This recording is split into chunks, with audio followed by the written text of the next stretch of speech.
a motion to approve the June meeting minutes as updated?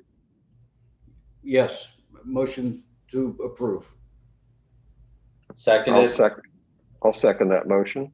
All in favor? Aye. Aye. Aye. Okay, they're approved. All right. Thank you, George. So I'll do Jan's items. He gave me brief updates over the phone.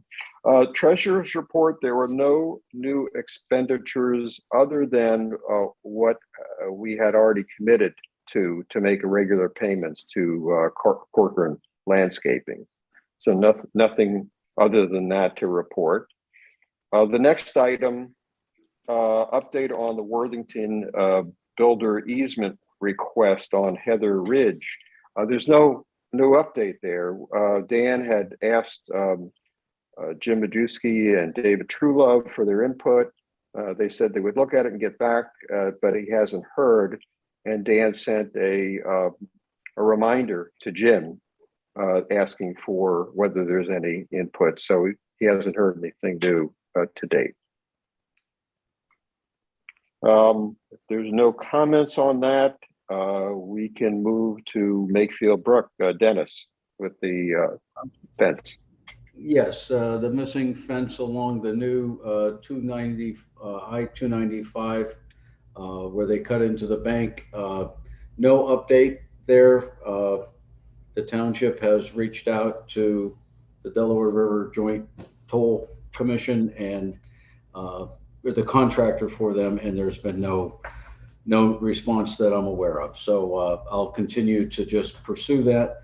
And Mike, the next item is mine too, and it's the same situation. The township has contacted the owner of the utility box at Clearview, and I know that they acknowledged that there was a damage to that box, and they were going to reach out to get the right responsible party to repair it. That was a month ago, but nothing has happened. So nothing really to report there.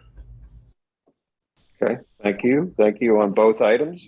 Then the next item is Farm View 1 trees cut. So our trees were cut by a neighbor. Dan and I paid a visit to that neighbor. I think we updated the board on this last meeting. And then the last thing that was done was that the brush that was piles of brush that were still there, they were cleared by that neighbor. So that's been taken care of. And then there was a request from the homeowner on Trowbridge, the last house on Trowbridge that borders our property. They had asked if they could put some wildflowers in.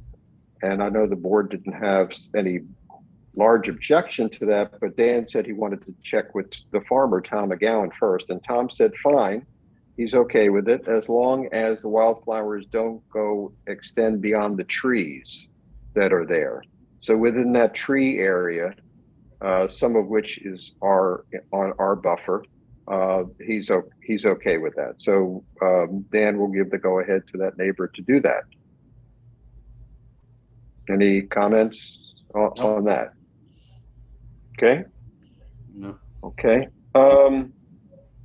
So the next one is the board had suggested that George make contact with the builder who is putting in the subdivision to the Kaplan property on Stackhouse. Right. And I'll turn it over to you, George. Sure. I was able to reach out to Joe Marazzo, who is the builder. He and I walked the grounds. He gave me a good overview of the layout. At this particular point, they're basically putting in the road that is going to go up to there. They've kind of cut out the brush. If you walk the property, you can see where they've put their flags up to say that beyond that, they can't disrupt anything of the ground. So it's kind of a framework that keeps them working within that boundary. So they did that. He also said to me that the engineer had laid out a design. So if you're facing the property from Dolington Road, looking into it along the road, so our property would be to the right on that. along that whole boundary there, they're going to dig a trench that's going to go from the front of the property to the back. He said about 175 feet long, and it's going to be 5 feet wide by 5 feet deep. And then they basically fill that in with rock. I guess there's some sort of drainage area in there that's supposed to capture any runoff water that's coming from the property before it gets to our area. And then that goes down into that drench and then that drain, and then it's directed to wherever it's supposed to go on the property. And so I also happened to catch up with Jim Majewski at the township office before I left. He's supposed to send me, my one question I had was, although there were flags on the property to show where they were taking some survey measurements and no displacement or disruption beyond that, it wasn't really well marked as far as the exact boundary of the property. So Jim Majewski is supposed to send me, he has a layout of that, and he's supposed to send that to me when I get back so that I can see exactly where the surveyed property is, so that the fences that are on there are going to have to come down. And we think that the fences are on their property or partially on our property. So we just have to see where those line up. And as I talked to Jim and I talked to Joe, we are very concerned to make sure that those fences do come down appropriately and that they're paid for by the appropriate people so that they are no longer on our property when all is said and done. And that our big concern is around any water runoff onto the property. But Jim's position and Joe's is that the engineer that designed this thing and signed off on it thinks that it's going to work. So I just said at this point, it sounds like they've got their ducks lined up. It's going to take over a year for that house to be built. The next step after this, they're going to build their foundation of the house in their whatever basement and however they're going to do it. But I think they've got stuff, building permits have been approved for, whatever initial phases are going on. So again, I talked to Jim and said, anything that you become aware of, please let me know and I'll share it with the board. And then I also talked to Joe, and Joe is supposed to introduce me to the homeowners at some point, get me their contact information so that I can actually meet them and just share some of the stuff and, what goes on, us being neighbors of theirs. So I think we're off to a good start. I don't think there's any big concerns or worries at this point, but I've asked them to keep me abreast of anything going on, and I will periodically walk the property and just, check and see how things are going. But at some point, those fences that they have, that makeshift deer fence and then the old wood dilapidated fence, of which most of it's falling down already, has got to come off of there, and then we can see where our property line is and just get it out of there.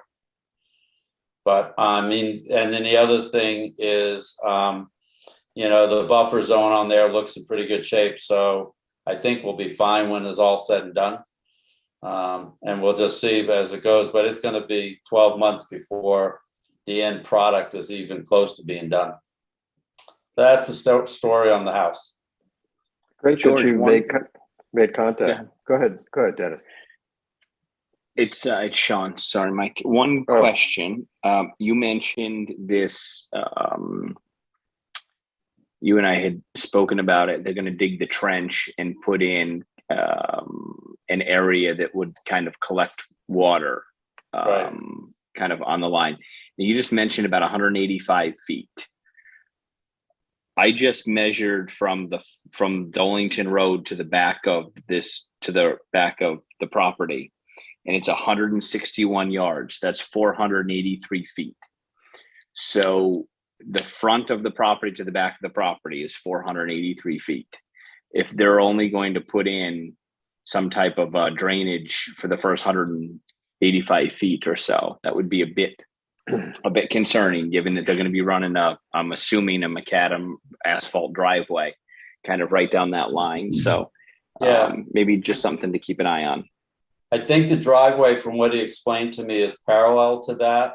And this trench is going to be, if you're facing the driveway again, is to the right of the driveway. So that, and then they cover it with dirt, and then they cover it with grass.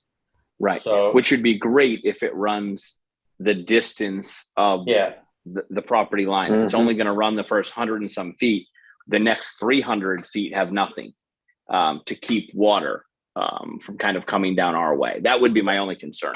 This trench sounds great. I just hope it runs a majority, if not all of the way down, to keep water from coming from that new, impermeable ground down, into our area.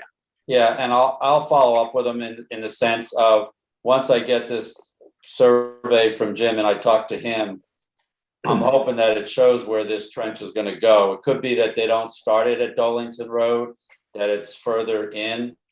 And then if you look at the corner of the property of where the house is probably going to go, it may not go to the far back corner because there's a lot of buffer in there and trees and shrubs. So they may just be pulling it off wherever the driveway and stuff is coming. So that may make up for some of the difference in distance of that whole property boundary.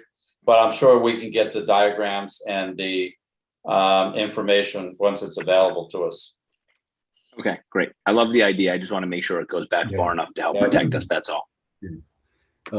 George, just a question as well on Sean's point, maybe somewhere along the line, down the line with these communications, maybe there's been yards and feet mixed up. Could well be. Yeah, it could be. Yeah, but with a new house there on the edge of our field and I guess behind the existing home, I'm presuming that it's going to be like the situation we just uncovered across the street with new homes. We'll need to put up a new fence along there because we wouldn't want to go from an open grass yard into the field. So those boundary lines being just surveyed and hopefully well marked, it should be on our to-do list to order and install the fence after all this construction is completed and we're not in anybody's way. Yeah, that's a good point. There are going to be some trees along there and stuff. It's not going to be quite like the one on Susan Lane or Susan Circle, because there's trees along that property line in addition to the buffer before it goes into the planted fields. And from talking with Joe right now, he didn't see any or did not share with me taking out any more of those trees and shrubs. So I don't think they're planting grass quite up to the property line. But I think when I get the plot from Jim Majewski, we need to take a look at it and just see what the game plan is. You think those trees are on our side of the line or on the neighbor's side? I think it's a combination, because if you look at where the existing fence is, it kind of runs through some of those trees. And I'm not talking about the wooden fence or the deer fence. We've got something that comes from the street that starts, and then, so that whole thing does need to be sorted out. But if you look at where the buffer is cleared between the wooded section and the cornfields, there's a bunch of trees and shrubs and underbrush that's there that I think is our property that is still there. Okay, thank you. Dennis, I'll be curious if once we look at this in due time, if you'll believe that we need to go through with a fence 483 feet, which, back of the envelope math is a $5,000 investment versus doing what we're doing in other places, potentially with putting stakes in the ground, knowing where it is, given that this is one parcel of property, one neighbor that we'll be dealing with here, not multiple, and it can't be subdivided again or anything like that. So maybe just worth earmarking until we all get a look at it. Right. No, I absolutely. Yep. Good good thoughts, both. George, have you had a chance to look at the stormwater runoff plan for that property? No. Okay, well, I'm going to take it as an action to, I must have it somewhere, or Jim can get, I'll look first, or Jim. I have it. You do? Okay. I have it. I sent it to Mr. Kaplan, so it's in my outbox. Yep. I'll gladly get it to George. I think I actually even have great. a physical copy of it as well. Okay. Because if you can, George, if you can match up where there's a little pond, I remember there, then where that comes out of where this proposed, ditch runs, that might help with orientation too. Well, I know when we walked the property on April 30th, that was one of the things we looked at. So I am familiar with seeing what we've done there. Oh, okay. Physically, but I've not seen it on a map. Oh, I mean on the Kaplan subdivision plans, the stormwater runoff for that the new house there. Right. Those were approved by the board some time ago. Okay. Yeah. So that's what you have, Sean, right? It looks like Mr. Kaplan, I contacted Mr. Kaplan about it. He asked if I could give it to him, and it looks like I drove it over and put it in his mailbox. This was back on January 26th of 21. So it doesn't look like I actually sent him a copy. I had a physical copy that I gave him. So I'll figure it out. I will figure it out. Okay. And Jim Majewski can always supply it because that's where it came from, the township. Yep. Okay.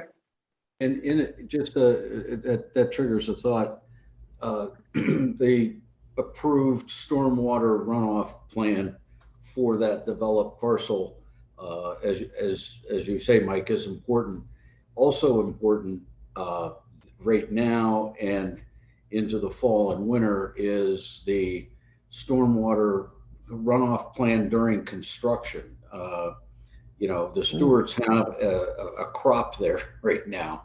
And when they start, digging the foundation and putting in driveways, digging trenches, we want to be very sensitive to not having something happen in their crop during this construction phase. So I would trust that the Marazzo builders are certainly professional and sensitive to containing runoff with the necessary temporary barriers and things. They do. They have them all up, Dennis. When you look at it and walk the property, those big black coils that are supposed to absorb water runoff and stuff go the whole length of the property.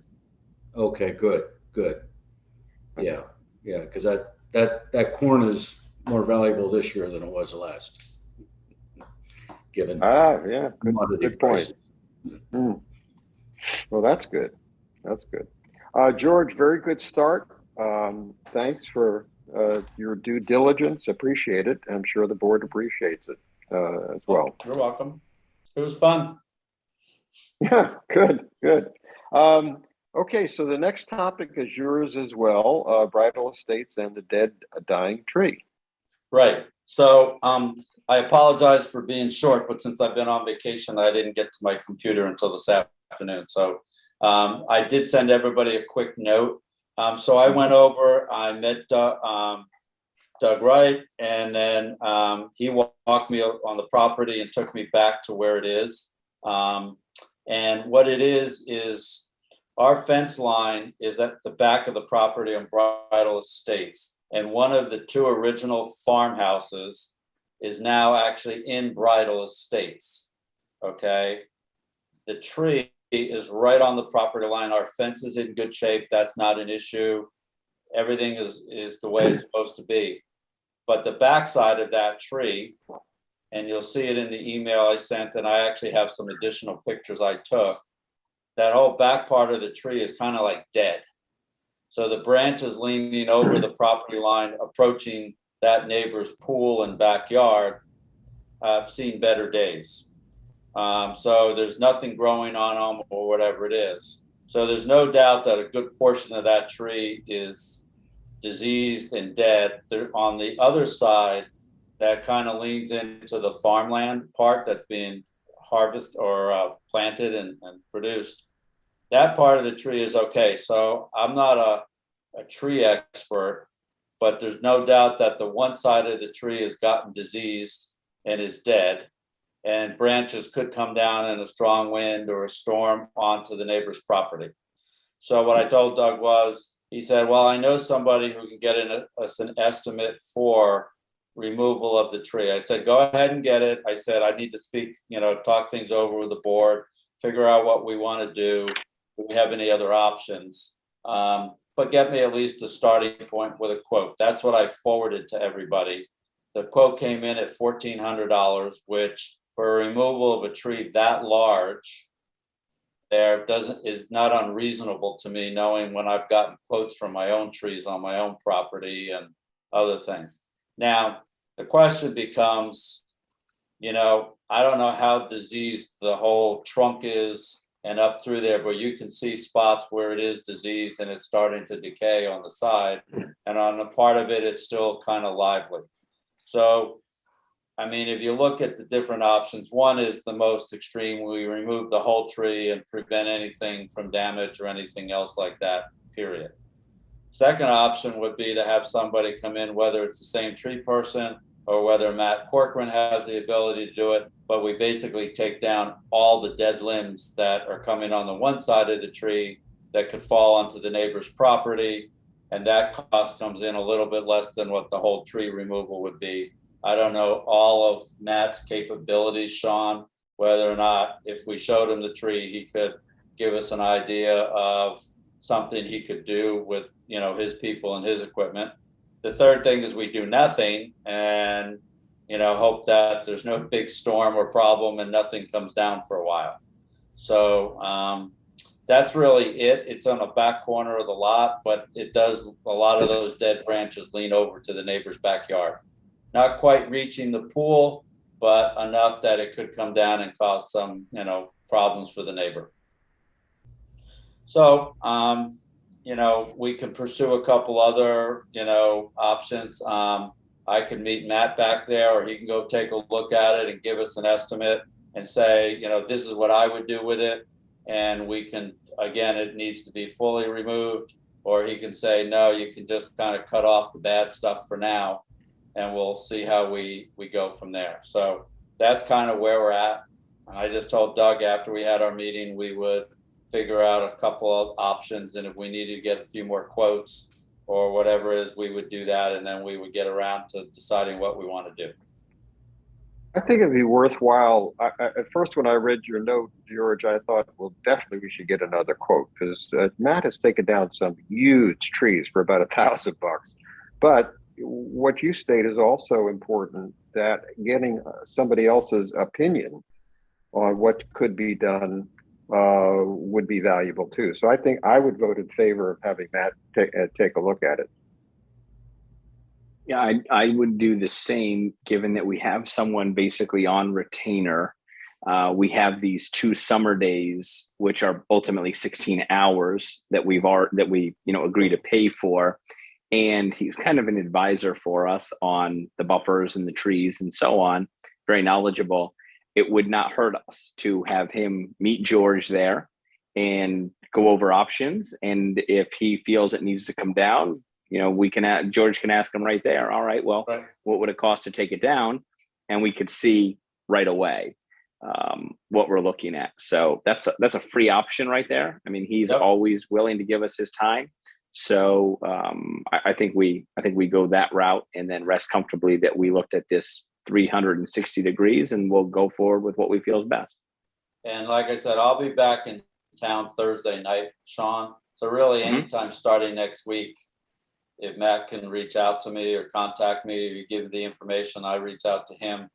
He and I can coordinate just going over. Now I know where the tree is. Now I know how to get back there on the property. I learned about Patterson Lane that exists. Yep. So it's back there a ways, and I got a little history of why it existed and how it got pushed back because of the development and building of I-95, now 295. So I Well, can meet back there. Yeah, I'd like to get back to the history because it's interesting. I learned something in that exchange with Doug too. But Dennis, how do you feel first about the tree and quotes? No, I mean, I agree. We should have Matt look at it. He is on retainer. And it's good to have an alternative bid. So let's get his opinion on it. I guess my only question for George is the homeowner, did the homeowner express a particular interest in trying to save the tree, or do they like the tree? No. Do they like the tree? I'm not even sure the homeowner initiated it versus Doug. He's been Oh, back okay. there and can see dead branches falling down on the property. Okay. And the buffer's been cleared, so I'm sure Matt's been back there. Okay. Because the So I'm buffer's in good shape. But Matt doesn't do that buffer. Oh, that's right, Doug does it. That's Correct. how Doug we does got to his that, own. Sean. Great.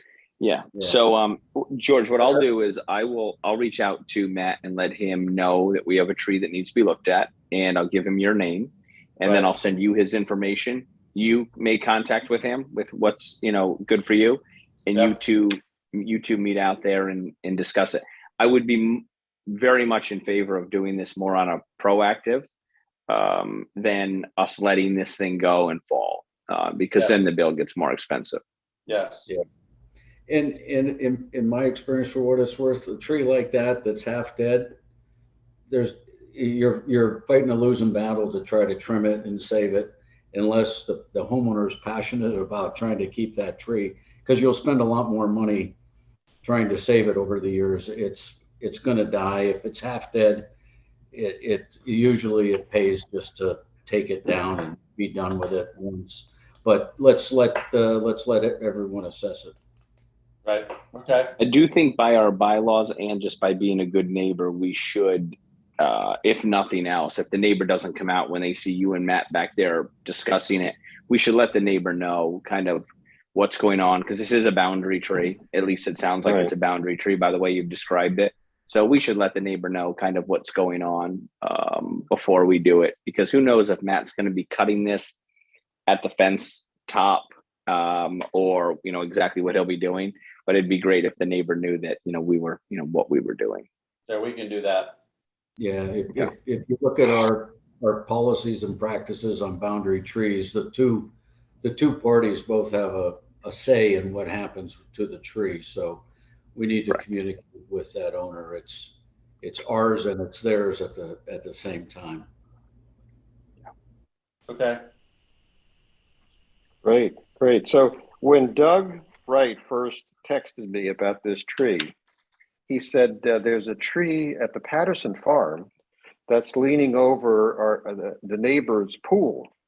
And I'm thinking, Doug, I don't know if there's any pool on the Patterson farm. And then he said, oh, no, this is, oh, Jesus, now I forget, Jim Patterson? This is Tom Patterson's brother. Right. Who when they moved up from where it was lower Bucks, further lower Bucks, up here, they each bought a farm close to each other. So this was the farmhouse of the other Patterson, who I didn't even know existed. So there was a little historical tidbit that went into that. Right. And now this farmhouse is actually in Bridal Estates, and the fence that we have around our property separates that farmhouse from the preserved farmland. Ah, I see. Bridal Estates, you mean not our The real parcel. Bridal Estates, the home. So if The you look homeowner. at what Bridal Estates is today, right? Right. There's all the homes that were built. I think it was Reeland that built them, or told one of those two. And on that property sat the farmhouse, the original farmhouse. That is now, you approach it from inside of Bridal Estates. There's a little circle cul-de-sac back there, and you go into the house. Apparently, there's been a couple different owners, and over the years, before it became Bridal Estates, somebody who owned it previously put an addition onto the farmhouse, so there's a bigger garage with something else. But all of that is accessed from within Bridal Estates, not the farmland, but the development of Bridal Estates.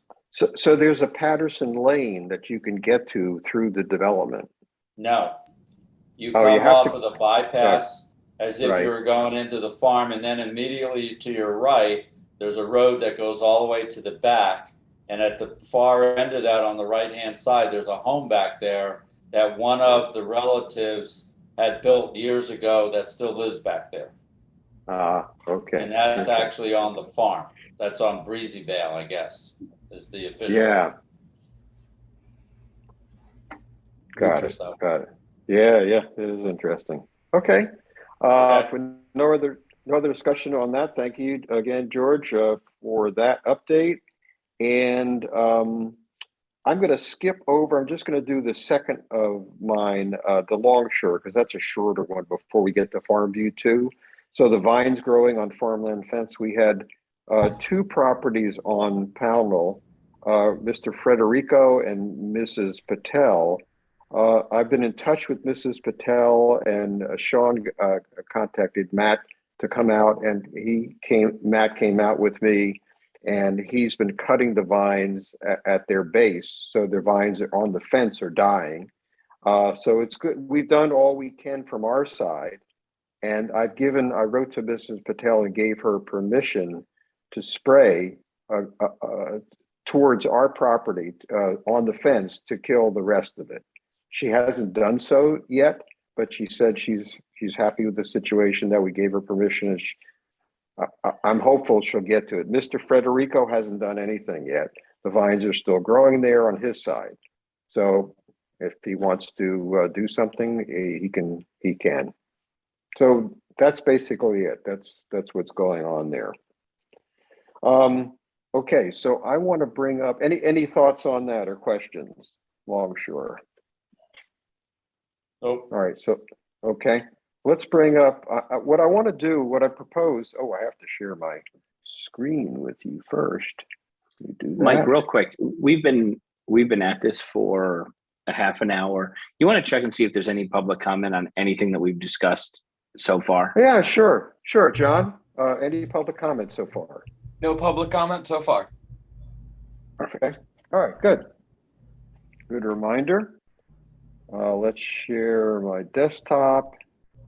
And can you guys see that? Yes, we can. Yes. Or I can. Okay. So what I propose doing is just stepping through this without discussion, just to give you an overview. I know I sent this to you, you probably looked it over, but just to go through it and have my commentary and then come back to it and then go, piece by piece, or else I'm worried that we'll get bogged down in a long discussion. So let's just go. So if you'll follow the pen here, we'll start up here. This is Dolington up here, the new development along Susan Circle, the first house. We'll go back to that. They have a PVC fence. Then they have a driveway which abuts our line, which since we've surveyed, right up to it. And then they have grass and trees. They planted some trees in our field, in our parcel, actually. Then there's all trees down here to the corner.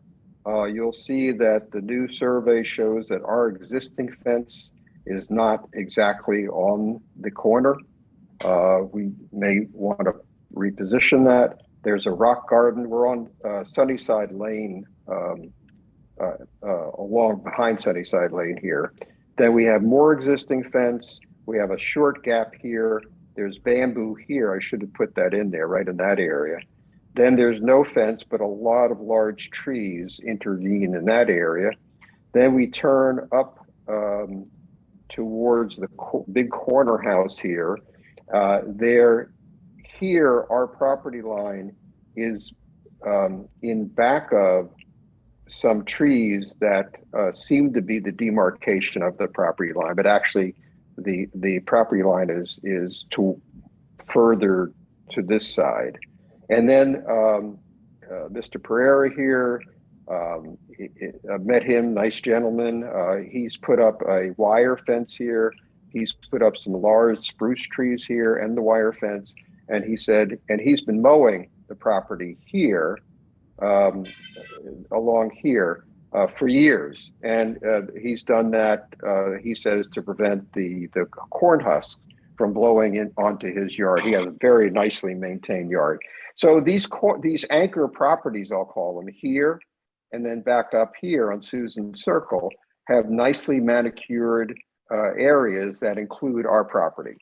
So if you go to the next slide here, it shows this is taken by satellite before the development. There was only one house here at the time, and now this area, there's two houses here. There's a few more here, one back here.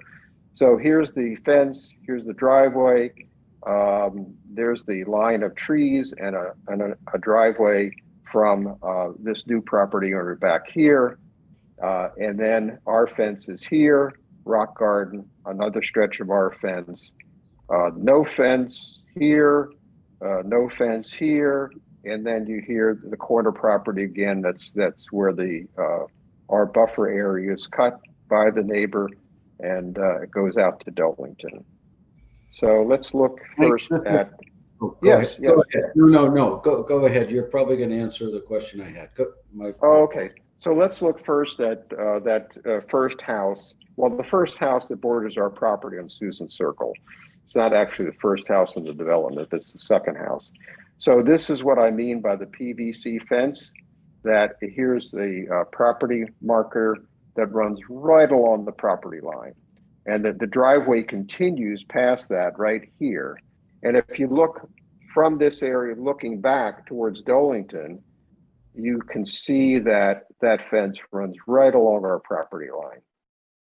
There aren't stakes in this photo, but I put the dashed lines where where the stakes are. And you can see there's only one or two shown, one or two, this one's a new one too, newly planted shrubs by the Patels who live there, that personally I would ask them to move, and we'll go over that in a moment. Does that answer your question, Dennis? It does. Thank you. Okay. So then after that, so this driveway here, the black rectangle, probably should be closer to the road. But after that, after the cleared area here that they've maintained, there's this line of trees where really there's no houses except along this driveway where that border our property. It's really a large tree and shrub line that the surveyor put up posts, but it would be difficult. I would say it would be problematic to get a fence through there. And then we move on to the corner of our property. Mike, Yeah. well, you were right there. That along that treed area that borders the road. Right. Given the survey stakes of our property line, are we maintaining the 25-foot buffer between our property line and the cropped area, the cropping area?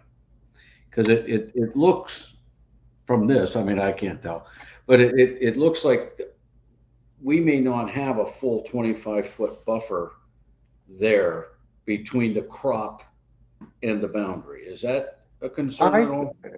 Well, too bad I don't have a photo of that at hand, because my impression, since Matt has been maintaining it and cleared that area out, is that it is close to, if not a full 25 feet. Sean or George, you were out there.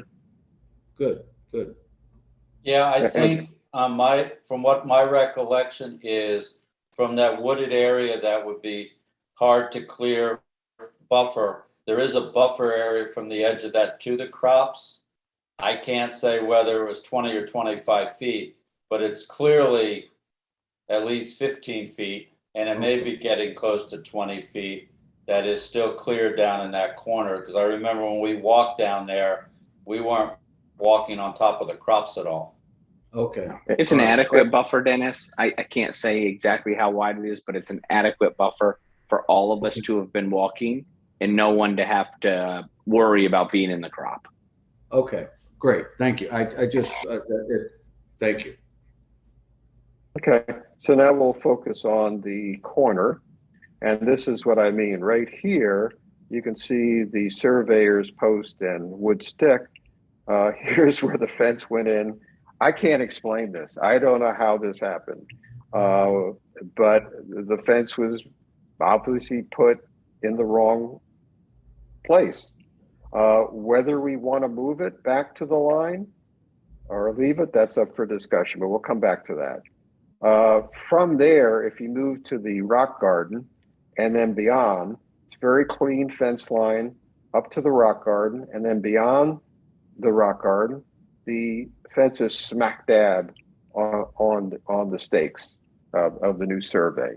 And then beyond that, if you look down, we go further down there. This is what the area down there looks like. So we come down here, it gets pretty messy because this is where the bamboo starts, and really the area hasn't been kept clear on the neighbor's side of the fence. That's Mrs. Reinke, who I met Sunday again when I went out. And it ends. So the fence ends here. There's an open area that I can't explain either, because I know that we put it in up until there was a lot of junk there. We couldn't go any further, really, realistically. But now there's about a 20-foot, I would estimate 15-foot open area where we could add fencing. And once again, the fence is not along the property line. It's on our side of the property line. Now, putting the fence further in is going to be problematic because that bamboo is encroaching very close to our fence. And I've asked Mike Kirk to take another look at that. And so after that, so that's where that end of the post is. And then you can see there's this open area until you get into some heavy trees and shrubs along that, which looks like this. And here's the post, survey post there, right in amongst those trees. So really it looks like the majority of those trees are not ours. But it's a little bit deceptive because I think if we tried to put a fence up here, some of it would have to go in and around the trees. Then we get to the corner, the other corner, and here the corner is right there. And if you turn and look this way, which this photo on the right shows you, we're looking back towards Mr. Pereira's at the other corner, and it's right in what our neighbor there has been mowing. Right, it looks as if it's on his property, but in fact it's not. And the trees and his deer stand that I assume he's put up there is right in here amongst the trees. And then if you get to the wire fence that the Pereiras have put up, you can see that it's within the property line, is within maybe a foot or less of his fence. And then that goes around. But if you get to the corner of that fence right there, that's the stake right there. So you can see it may start out on our property a bit, but it quickly goes where it's not on our property. And then if you turn that corner and look out towards Dolington, you see there's a stake there that marks the corner of our land. And he's doing, as I said, a nice job. He has been doing over the years a nice job. So we can go back and start with, I'll go back and do it the right way. Get back to here. Yeah.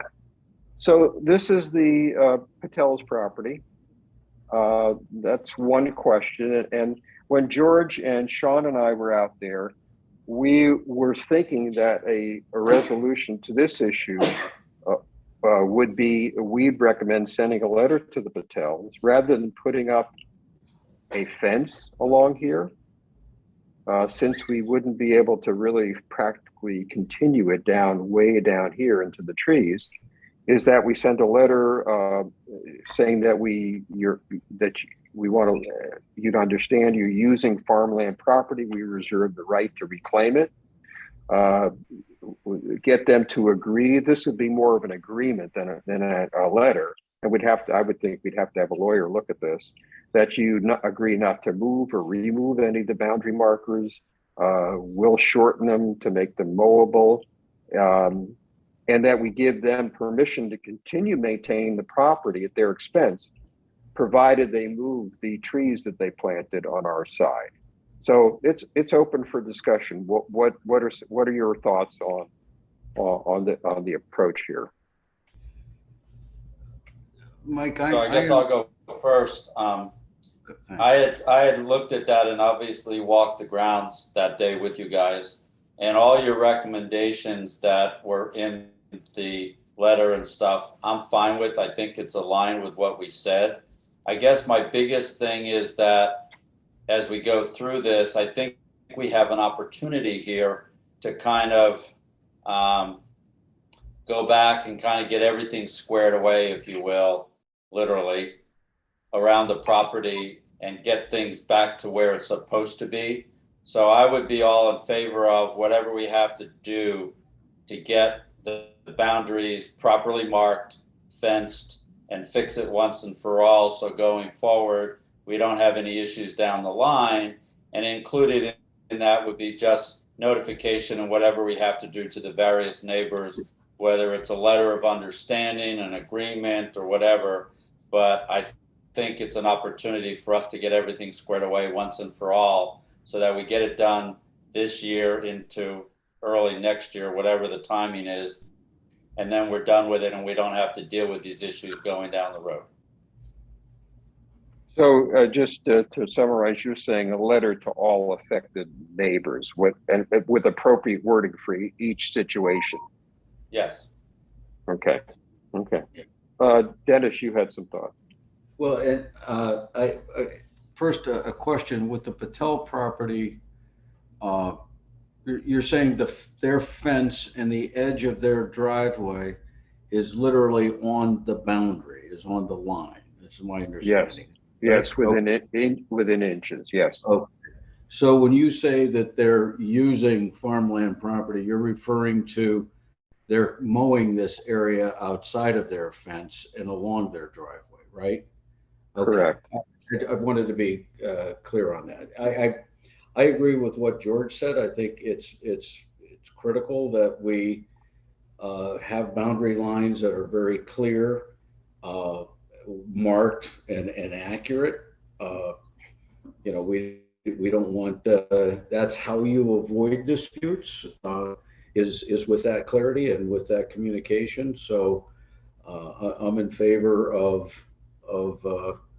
communicating with all the neighbors, marking boundaries clearly with permanent markers. If there's not a fence, and in some instances it's not appropriate, but so there's no doubt. And if a neighbor, for their own purposes, decides they want to take a swath of a lawnmower, I guess, over the line or something, that happens in life. But I wouldn't want a situation where we are giving permission to a homeowner to mow 6 feet or 8 feet or something on our property. I think that can become problematic.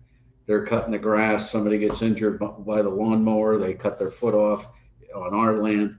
A stone flies up and hits a kid, or I don't know what, but I don't like the idea of giving permission for neighbors to come on our property, which is supposed to be no trespassing and an active agricultural field, to do anything. And now I know in the real world, some good neighbors have, like the gentleman at the corner that you referred to, immaculate lawn.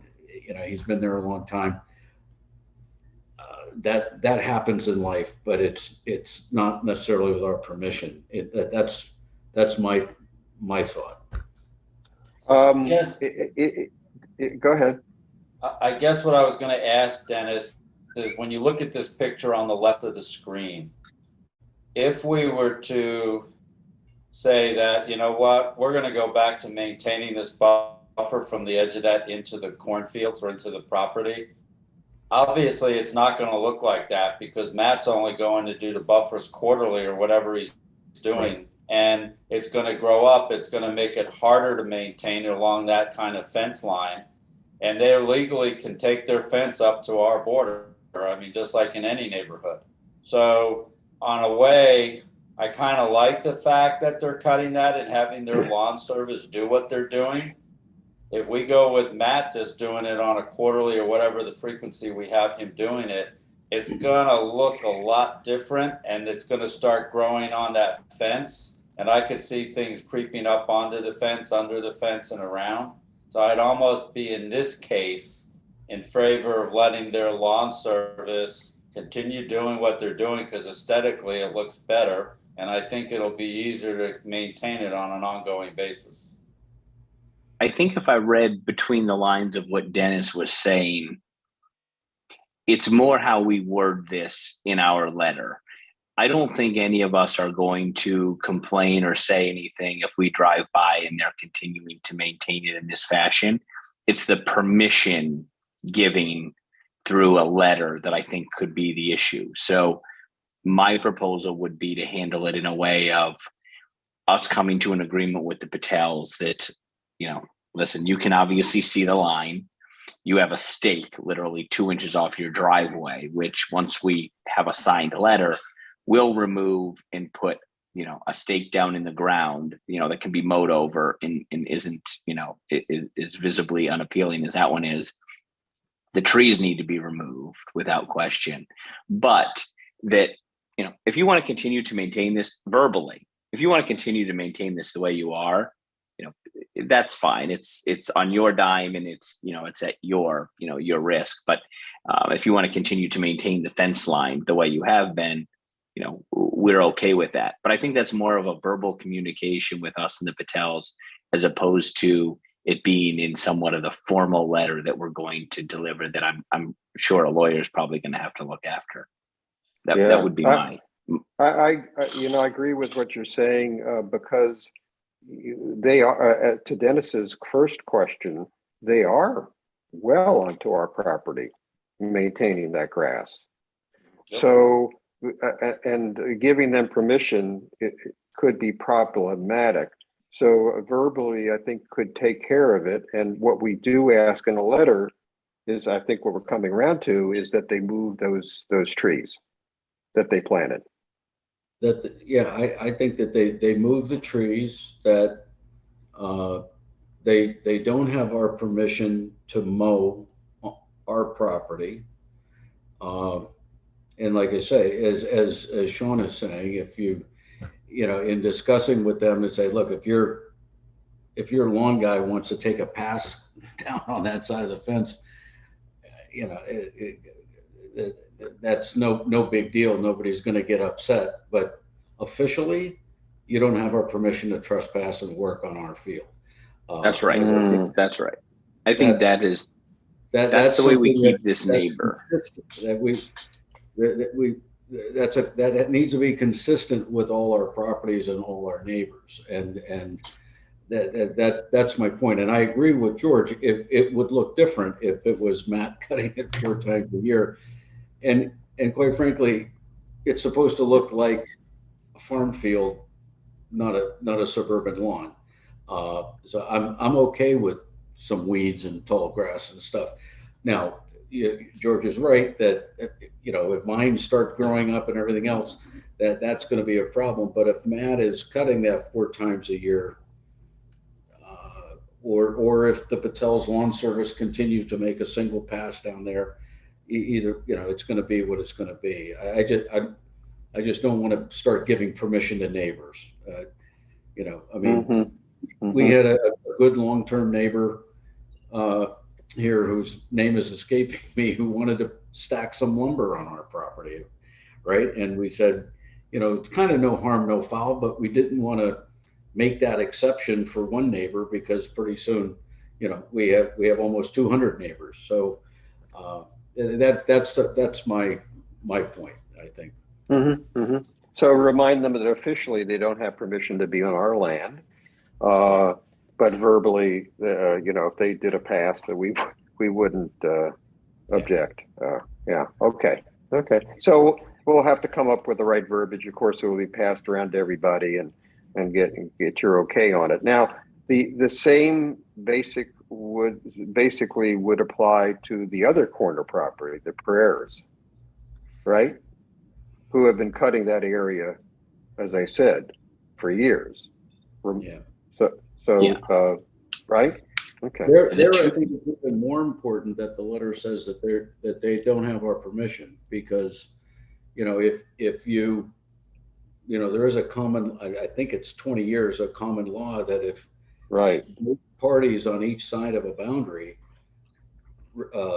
respect and act as if the boundary is where it is, that's where the boundary is, not where the survey is, because it's almost like a common law, like we both behave, that's the line long enough that it becomes the line. So right, because they behave that way for so long, and I'm not criticizing them in any way, shape, or form for doing it. I'd probably do the same thing. I think that in those cases, we need to make it clear that they're doing that without our permission, that we want to that the property line is per the survey, and those are our rights. And in this way, I think we need a dialogue with some of these neighbors, so it's not just a legalese letter, right? There's kind of a give and take in a conversation and tonality that better communicates our intention than a lawyer's letter would communicate. Mike, I know we're approaching the top of the hour. We have until 7:15, but my strong opinions would be that we communicate with both of these anchor neighbors kind of in person, verbally first, before they receive the letter, because the letter is going to kind of be very black and white. We have two good neighbors here that we want to keep good neighbors. All they're doing is trying to maintain, right along the property line. We don't want to discourage that. Make sure they know where we stand, but what the letter is going to say. And then they get the letter, they sign it. Once they sign the letter, then we will come out and take the posts out that are gaudy looking and remark that area with something that's in the ground so that we have a pin to find. Very simple. But you did ask a couple other questions in this. I'm fully in support of squaring up all of the fences that we now know to be off. There's no sense of us having fences 4 feet away, 5 feet away from where we have surveys. So I think we should square up all of those.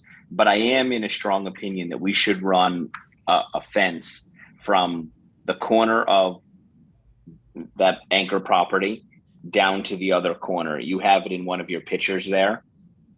But I do think that we need to extend that fence from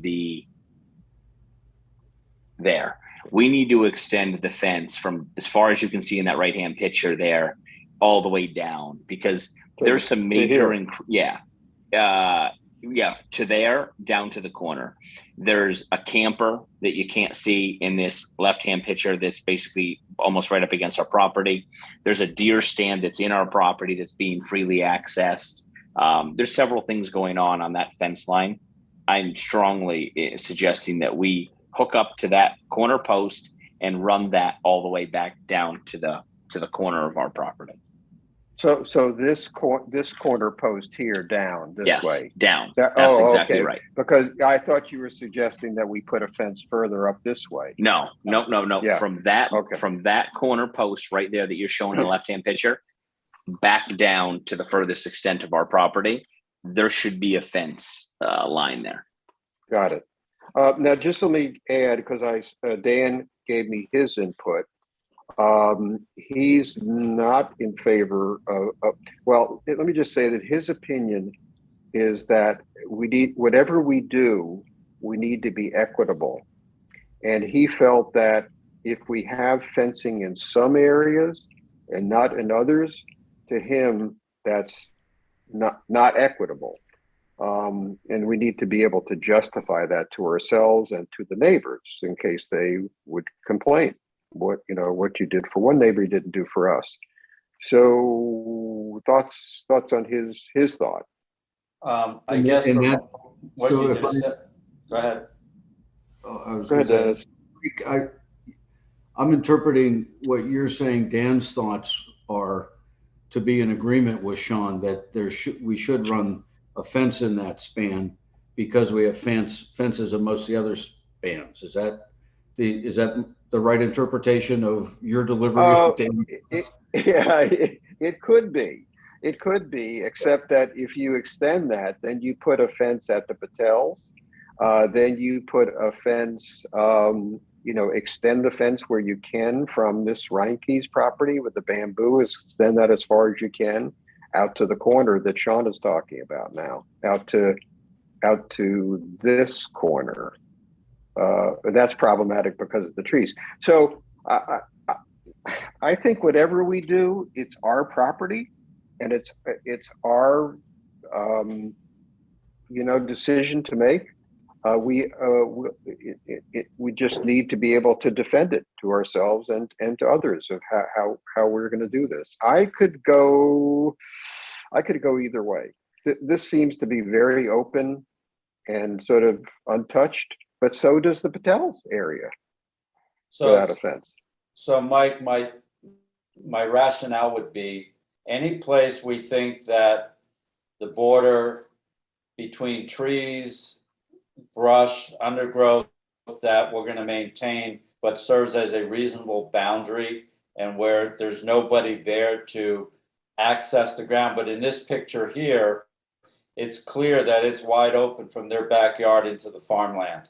And that, they probably think their property goes beyond those trees on the right to where the deer stand is and everything. So to me, wherever there's clear open access, we need to clearly delineate where the boundary is via fence. Where there's other things that clearly show we don't have issues because of a strong tree line like that or a rock garden or whatever it is, I think we can do that.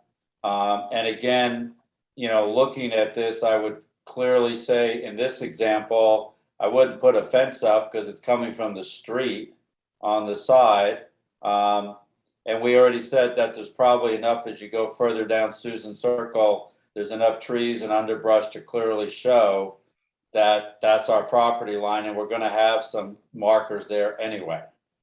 But on those things where people can literally walk out their backyard onto the farmland, I'm sure that probably would be appropriate to have a fence line. And to me, that would be equitable as far as balancing the people's backyard and the boundary of the farmland. I support George's thought completely there that our land it's preserved agricultural land. It's no trespassing land. It's inconsistent to have just kind of a blend with someone's yard without a fence there. So I support what George says in terms of that is what restricts access to the land. It's not community property to be common open space or to be private property to be used by an individual. So I'm in favor of that approach. Okay, so let me just go to, so in my mind, there's only one then open question, and that is, where is it after the bamboo? What do we do with this section here? Do we Mike, put is it fence up? possible that was left open for kind of a deer run or something? Like every time I've walked that, there are very strong deer paths there. And I'd almost wondered if that was left there as kind of a deer run opening on that farm. I'm glad you brought that up because Mrs. Reinke raised that with me Sunday. She says, "Oh, but the deer run through there," and I think they run through the other areas of the fence too. Even going back this way, and into the rock garden. But that seems to held up pretty good. No, I think you're right. So we could justify it in that way. Yeah, I think it's a deer run. I think it was defined as a deer run because there are end posts where that fence was put, and there was purposely not a fence driven further down. And I'm okay with that because boy, we have some expensive work to do if we decide to extend that. But boy, I think that's a deer run personally.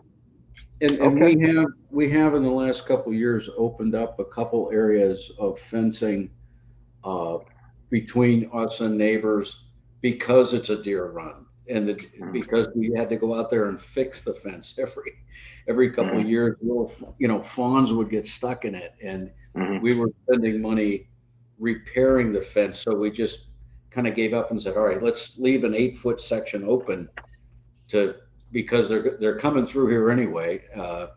And so I think, having an opening for that purpose is quite justifiable. Okay, very good. Okay, well, I have the answers to my questions that I needed. I've made notes on my notes on the slides, and I'm going to turn it back to us, or get my screen up if I could figure out where I am. Where am I? Stop shared. Stop share. There I am. Okay. All right. All right. So, where are we? Fence repairs. Mike, if I could make a suggestion, if we only have 10 minutes, I really would like the board's input on community days. Go for it. It's kind of a new thing we hadn't talked much about. Could we jump to that? Sure. Yes. Okay. Thank you. So our beekeeper who's a former science teacher, educator, is very happy to help us put together a bit of a honeybee display for community days. I will be back in town that weekend of it's August. I think it's the 27th, the last weekend of August. That's Saturday. Yep. We could rent a table. With your permission, we could request a 10-foot, space for community days. It's free for nonprofits, so there's no money involved in that. I have a 10 by 10 tent. I have a couple folding tables.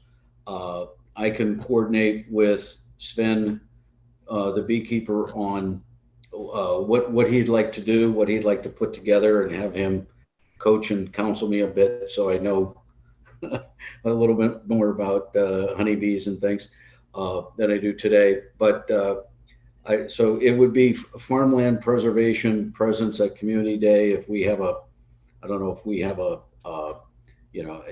poster with our map, a map of our land, or a sign signage with farmland. We could, and it's an afternoon. I'm willing to spend the morning setting up and the afternoon to do that, and maybe answer some questions. The beekeeping thing is kind of a draw, just to kind of make it more interesting. If the board thinks that that's worthwhile. Well, why don't we take it first? Is everyone in favor of doing this? I am. Yeah, I'm good with it. Sean? I'm good with it. I don't know what time I can commit to it, but I'm good with the theory of it, yes. Yeah, I can commit to helping you set up, Dennis. Oh, thank you. Okay. Yeah, and as far as the sign, I can provide I have an extra sign like we use on the road. I have one of those that we can put a prop up. And as far as the map goes, Dan reminded me that Jim Majewski had offered a large map that we could color in with the different properties. He might even have one with our properties colored in. Okay. So when you say large, you're talking how large? Oh, I'm thinking 4 foot by 6 foot, maybe that size, good size. Okay. Because Dan had one. He had it rolled up like a poster. Right. But I'll communicate with Dan. I mean, we could. I don't know how we could display that outside in the wind. It had to be on a poster board or easel, or I don't know what. But I'll communicate with Dan about that. Okay. But if the board is interested in this, and I'll pursue some of those things. I'm on LBI pretty much till then, but we can, I'd be you happy. know, by email get things organized. And I'd be happy to pick it up in the meantime because I'll be around. Okay, thank you. Yep. All right, that's Okay. basically what I wanted to kind of hear before I took any hard action on those things. Great. Okay, Good. thank you. Good. Good. The input needed. Good. So just fence repairs. So there's one property on Longshore and that we communicated with, and 3 on Leadham's. We've already talked about 2 of them. A nice gentleman came back and said, yes, we've been cutting the lawn and the fence was cut before we moved in. But so we're clear and okay to just repair that fence when we do other fencing. And there's one person, Kane, the Canes, John, we haven't heard from. I think they were the long walk for you. Yes. Yeah. So we haven't heard from them, but if we don't, it's our fence and we can go ahead and repair it, is my view. Agreed. That was the only updates with that. Are there any other business? How are we doing? We're coming up on 10 after. Mike, real quick, just on Greenbrier, one of the neighbors that we saw that was throwing brush over the fence that Dan reached out to.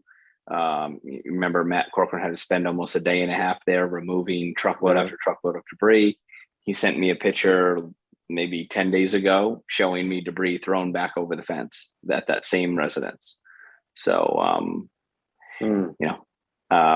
I sent it to Dan. I'm not sure if there's been any follow-up, but same exact residence where we've addressed it before, it's there again. So I'm not sure, what the resolve is there. I mean, throwing it back over, or what? No, I don't think we start getting into that. That's not going to be productive. With Dan, would you ask Dan to contact Mike Kirk? Because I would think that would be a next step for the enforcement officer. And then if that doesn't work, or Mike doesn't think it's appropriate, I'd go to the police. Okay. We have pictures and we have repeat offenses.